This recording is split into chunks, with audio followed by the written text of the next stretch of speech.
오늘은 복을 제대로 알아야 누린다는 제목으로 말씀을 나누도록 하겠습니다. 얼마 전 2020년 미국 메이저리그에서 기대 이상의 활약을 했던 김광현 선수에 대한 여러 기사가 나왔습니다. 제목은 이렇습니다. 김광현의 타고난 포수복. 포수는 타자의 장단점을 파악하고 투수에게 이런 공, 저런 공을 던져라 사인을 합니다. 그래서 포수는 투수를 리드한다는 표현을 씁니다. 투수는 어떤 포수를 만나느냐에 따라 자신의 기량을 꽃피울 수도 있고 제한을 받기도 합니다. 투수는 좋은 포수를 만나는 것이 복이라는 표현이 맞습니다. 두 사람을 예로 들었습니다. 국내에서는 김경환 선수, 미국에서는 몰리나 선수입니다. 두 사람 모두 국내, 미국에서 최고의 포수로 알려져 있습니다. 김광현 선수는 두 사람을 신뢰하고 사인을 주는 대로 그대로 던졌다고 합니다. 결과는 대성공이었습니다. 이 기사 제목에서 좀 더 확인하고 싶은 단어가 있습니다. 바로 복입니다. 김광현 선수의 복을 흔히 사람 복이라고 합니다. 자신에게 도움을 주는 좋은 사람을 만나 성공적인 결과를 이룰 수 있었다는 것입니다. 복이라는 단어는 동서형을 막론하고 두루 사용합니다. 그리고 세상이나 교회 모두 많이 사용합니다. 남녀노소를 가리지 않습니다. 그리고 모두 좋아합니다. 복은 삶의 모든 영역에서 자신의 존재를 드러냅니다. 새해 복 많이 받으세요. 기본 인사입니다. 문에 복자를 붙이고 숟가락이나 방석에 복자를 새겨 놓습니다. 이름에도 사용합니다. 복순, 칠복, 만복. 복 터졌네. 먹을 복이 있네. 복덩이. 오죽했으면 복스럽게 생겼다는 표현까지 합니다. 이렇게 복이란 단어를 두루 사용합니다. 그런데 어색하지 않습니다. 절묘하다는 표현이 맞을 정도로 상황에 딱 맞아떨어집니다. 그리고 모두의 기분을 좋게 하고 희망을 가지게 합니다. 우리 기독교에서도 복이라는 단어를 자연스럽게 사용합니다. 성경 신구약에서 수없이 복에 대해 말씀하고 있습니다. 예수 그리스도께서 십자가에 죽으시고 부활하셔서 생명의 길을 열어놓으셨다는 소식, 복음, 축복합니다. God bless you. 기본 인사 중에 인사입니다. 이렇게 복은 우리 삶의 구석구석에 존재하고 모두가 복받기를 원하고 있습니다. 그러나 이 복을 누리기 위해서는 복에 대한 두 가지 예민한 질문에 답을 얻어야 합니다. 이 질문이 해결될 때 복을 제대로 이해했다 할 수 있습니다. 복을 제대로 누릴 수 있습니다. 또한 복에 대한 이해는 그 사람의 성숙도와도 직결됩니다. 첫째, 복이 무엇이냐 하는 것입니다. 사전에서는 생활에서 누리게 되는 큰 행운과 풋풋한 행복, 또는 거기에서 얻는 기쁨과 즐거움, 어떤 대상으로 인해 만족과 기쁨이 많음을 이르는 말. 이렇게 정의되어 있습니다. 앞에서도 살펴봤듯이 실제 복이라 할 때는 삶의 모든 부분에서 사용하는 것을 알 수 있습니다. 건강의 복, 장수의 복, 재물복, 좋은 친구, 좋은 상사, 좋은 부하, 좋은 이웃 등의 만남의 복. 어떻게 이런 복덩이가 내게 태어났는고 하는 자녀의 복. 태어나니 누구의 아들, 딸 하는 좋은 부모를 만난 복. 공기가 좋다, 차가 막히지 않는다 등의 좋은 생활 환경에서 사는 복 등 다양합니다. 이런 복을 참 많이 누렸으면 좋겠습니다. 이런 복을 신학적으로는 일반 은총의 복이라고 합니다. 누구나 누릴 수 있습니다. 믿는 사람이나 믿지 않는 사람에게 동일하게 이 복들이 다가옵니다. 그런데 우리가 자주 복이라고 할 때는 잘 먹고 잘 사는 것, 성공, 하는 일이 잘 되는 것에 집중되어 있는 것 같습니다. 다른 말로 말해서 소유, 성취에 많이 집중되어 있다는 것입니다. 그 자체는 나쁜 것이 아닙니다. 그러나 몇 가지 조건을 충족시켜야 합니다. 먼저 어떻게 소유하고 어떻게 성취했는가를 평가해 봐야 합니다. 과정이 정당했는가? 혹 불법이나 부당하지는 않았는가? 불로소득이 되지는 않았는가? 하는 이런 내용입니다. 과정이 올바르지 않았다면 복이 아닙니다. 재앙이 될 수 있습니다. 다음으로 어떻게 유지하고 잘 사용하는가를 평가해 봐야 합니다. 소유와 성취에 그치는 것이 아니라 유지 발전되고 있는가? 그 소유를 선하게 사용하고 있는가? 그 지위에 걸맞는 기능과 역할을 잘 감당하고 있는가를 살펴봐야 합니다. 소유, 성공, 성취 이후 죄를 짓고 부끄러움이 되는 경우가 많기 때문입니다. 복이 아닐 것입니다. 셋째, 소유와 성취 이후 삶이 발전되었는가를 평가해 봐야 합니다. 인격이나 삶의 질이 발전되었는가입니다. 관계가 넓혀지고 삶의 여유와 이웃을 생각하고 섬긴다든지 하면서 삶의 지경이 넓혀졌는가 하는 것입니다. 소유와 성취 이후 삶이 퇴보하는 분들이 많습니다. 행복하지 않을 것입니다. 복이 아닐 것입니다. 마지막으로 살필 것이 있습니다. 행복한가입니다. 잠깐의 기분이 아니라 내면에서 우러나오는 만족감, 기쁨, 평안이 있는가 하는 것입니다. 그리고 이 만족감, 기쁨, 평안이 지속하는가 하는 것입니다. 이것만 확인해 봐도 우리가 복이라고 했던 것이 복이 아닌 경우가 많을 것입니다. 또 복이 아니라고 했는데 복인 경우도 많을 것입니다. 그러면 성경에서는 복을 어떻게 해석하는가입니다. 오늘 본문 신명기 28장 3절에서 6절을 읽겠습니다.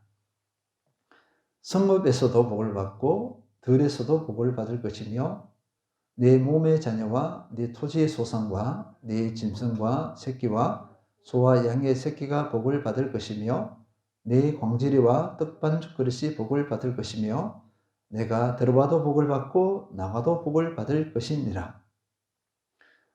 요약하면 만사형통입니다. 이 내용 자체를 보면 세상 사람들이 누리기를 원하는 복과 다를 것이 없어 보입니다.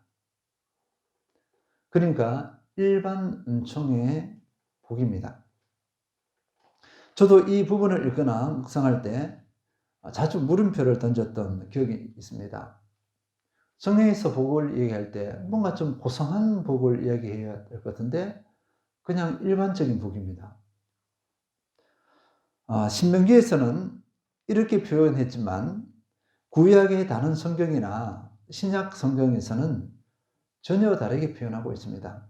시편 1편 1절에서 2절 복 있는 사람은 악인들의 꾀를 따르지 아니하며 죄인들의 길에 서지 아니하며 오만한 자들의 자리에 앉지 아니하고 오직 여호와의 율법을 즐거워하여 그의 율법을 주야로 묵상하는도다. 만사 형통과는 거리가 멉니다. 마태복음 5장 3절에서 6절 심령이 가난한 자는 복이 있나니 천국이 그들의 것이며 애통하는 자는 복이 있나니 그들이 위로를 받을 것이며 온유한 자는 복이 있나니 그들이 땅을 기업으로 받을 것이며 의에 줄이고 목마른 자는 복이 있나니 그들이 배부를 것이며 만사 형통의 관점으로는 너무나 불편하고 거부하고 싶습니다. 이렇게 신명기 말씀과는 전혀 다릅니다. 일반적인 해석은 이렇습니다. 신명기의 만사 형통적인 복은 어린아이 대하듯 했다. 이렇게 해석합니다. 시청각 교육용으로 예를 든 것입니다. 눈으로 보고 이것이 복이구나 깨달을 수 있도록 한 것입니다. 아이들에게 복이라 말할 때 구체적으로 보여줘야 합니다. 내면적인 복, 근본적인 복, 성경적인 복을 얘기하면 알아듣지 못합니다. 그래서 이런 만사 형통적인 복은 복의 실체가 아니라 복의 그림자이다 이렇게 표현합니다. 그러나 구약의 다른 말씀들이나 신약에서는 복의 실체를 직접적으로 가르쳐주고 있습니다. 마태복음 말씀처럼 심령이 가난한 자가 복이 있다. 애통하는 자가 복이 있다. 의에 줄이고 목마른 자가 복이 있다. 이런 식입니다. 이런 복을 신학적으로는 특별 은총이라고 표현할 수 있습니다. 믿음의 사람이 선택하고 누리는 복입니다. 세상 사람들은 이 복을 누리지 못합니다. 그래서 성경에서 말하는 진정한 복은 특별 은총에 속한 것이라 할 수 있습니다. 현세적이거나 땅의 것이 아니라 내세적이고 하늘의 것입니다. 이것을 본질적인 복이라고 합니다. 특별 은총에 속한 복이 없으면 세상에서 일반 은총의 복을 아무리 많이 누려도 불행한 사람이 될 수 있습니다. 다른 말로 말해서 세상에서 아무리 잘 먹고 잘 살아도 불행한 사람이 될 수 있다는 것입니다. 요즘에는 복이란 단어만 써도 고개를 절레절레 흔들고 부정적으로 반응하는 경우가 많습니다. 분명 복은 좋은 것인데 복을 거부하고 있습니다. 기복주의 때문일 것입니다. 이 기복주의는 특별 은총에 내세적이고 하늘에 속한 복은 뒷전으로 하고 일반 은총에 속한 복을 추구합니다. 잘 먹고 잘 사는 것, 성공하는 것, 많은 것을 가지고 좋은 지위를 가지는 것, 이런 유입니다.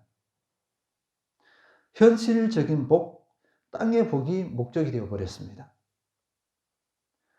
이 땅에서 잘 먹고 잘 살고 누릴 거 다 누리며 사는 것에 초점이 맞추어져 있습니다.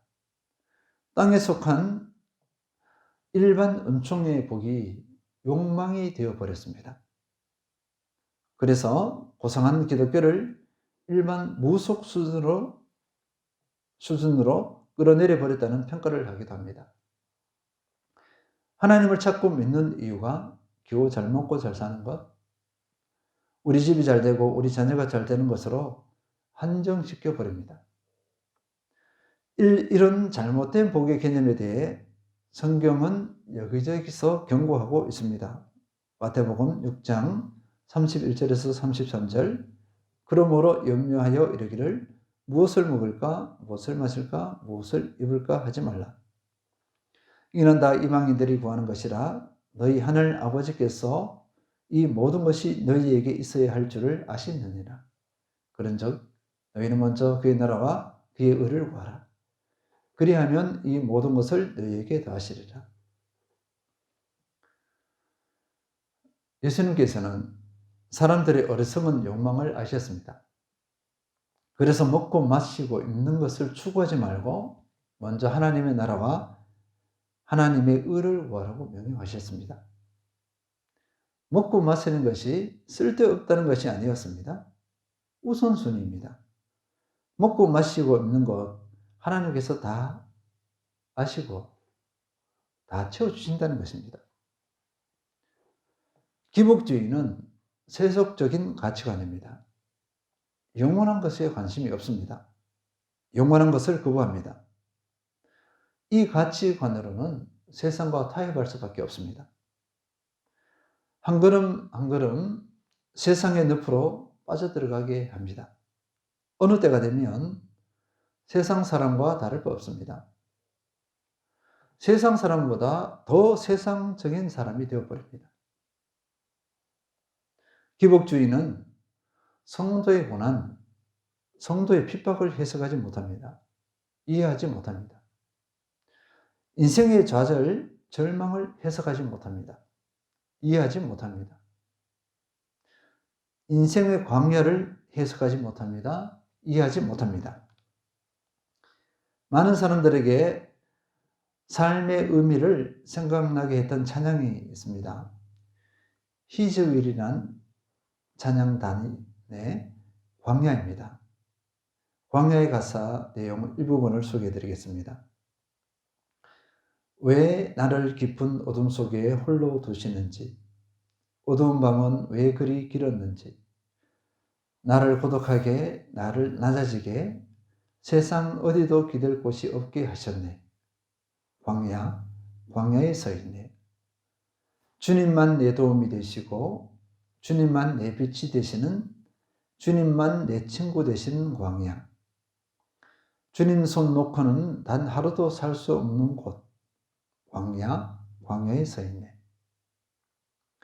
광야, 주께서 나를 사용하시려, 나를 더 정결케 하시려, 나를 택하여 보내신 그곳, 광야. 성령이 내 영을 다시 태어나게 하는 곳, 광야에 서 있네. 내 자아가 산산이 깨지고 높아지려 했던 내 꿈도 주님 앞에 내어놓고, 오직 주님 뜻만 이루어지기를, 나를 통해 주님만 드러나시기를. 이런 내용입니다. 기복주의는 하나님의 선하신 계획 가운데의 연단, 훈련을 해석하지 못하고 이해하지 못합니다. 오히려 저주 불행으로 받을 것입니다. 기복주의는 영원한 것과 하늘의 것을 추구할 때에 참 기쁨과 평안, 자유의 은혜를 거부하게 합니다. 세상적인 정치는 불완전합니다. 영원하지 않습니다. 언제 공허로 바뀔지 모릅니다. 언제 자신을 무너뜨릴지도 모릅니다. 신명기에서는 분명히 보여주고 있습니다. 신명기 32장 15절 풀어 쓴 것을 읽겠습니다. 이스라엘이 하나님의 축복으로 번성해지자 하나님을 발로 차버렸다. 좋은 음식, 먹거리로 채워지니 그가 뚱뚱해지고 윤기가 나게 되었다. 그는 자기를 만드신 하나님을 버리고 그의 구원자이신 반석을 거절했다. 믿음의 사람은 세속의 것을 추구하는 기복주의가 없는지 필히 자신을 살펴봐야 합니다. 지금 우리 시대는 위기의 때입니다. 이제 기복주의의 허상이 적나라하게 드러나고 있습니다. 기복주의는 위기를 이겨낼 수 없습니다. 위기 앞에 쓰러지고 자포자기합니다. 위기 앞에 답을 줄 수 없습니다. 이 기복주의는 그리스도인을 그리스도인답지 못하겠습니다. 교회를 교회답지 못하겠습니다. 그래서 그리스도인은 복이 무엇인지 바로 알아야 합니다. 제 자신을 돌아보면 많은 시간을 기복주의에서 벗어나지 못했던 부끄러운 과거가 있었습니다. 어리석고 부끄러운 기복주의에서 벗어난 것이 제 인생의 큰 사건 중에 하나였습니다. 복을 제대로 알고 참 만족과 참 행복을 주는 진정한 복을 구하고 누리시길 축원드립니다. 두 번째 질문은 복을 누가 줄 수 있는가 하는 것입니다. 복의 근원에 관한 질문입니다. 이 복을 누가 줄 수 있습니까? 어디에서 옵니까? 이 질문에 답을 못하는 경우가 많습니다. 일반적인 답을 확인해 보겠습니다. 첫째, 자신의 열심과 노력, 재능을 이야기합니다. 자신을 복의 자원으로 여기는 경우입니다. 다른 사람들보다 땀을 더 많이 흘리고 부모님으로부터 탁월한 재능을 부여받았다는 것입니다. 둘째, 조상덕입니다. 동서양에 많이 퍼져 있는 사상입니다. 돌아가신 부모님, 또 할아버지가 돌봐주셨다. 이런 식입니다. 셋째, 도움의 손길입니다. 어떤 사람의 도움으로 이렇게 되어집니다. 넷째, 로또, 복권과 같은 우연한 행운입니다. 이 정도로 우리가 생각해 볼 수 있겠습니다. 그러나 성경에서는 분명하게 답을 제시하고 있습니다.